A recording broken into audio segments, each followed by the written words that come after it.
Alex Bonpis, bandar sabu yang masuk dalam daftar pencarian orang Polda Metro Jaya, telah ditangkap pada Senin 16 Januari malam. Hal itu disampaikan Wakil Direktur Reserse Narkoba Polda Metro Jaya AKBP Doni Alexander usai menggeledah rumah Alex Bonpis di Kampung Bahari, Jakarta Utara, Selasa 17 Januari. Alex Bonpis ditangkap di luar wilayah Jakarta, namun Doni tak menyebutkan lokasi Alex Bonpis ditangkap. Polisi lanjut Doni hingga kini masih memeriksa Alex Bonpis.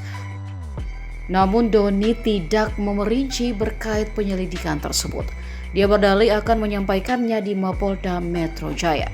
Sebelumnya, Direktorat Reserse Narkoba Kepolisian Daerah Metro Jaya mencari Alex Bonpis, seorang bandar sabu asal Kampung Bahari yang menjadi target operasi sejak April 2022.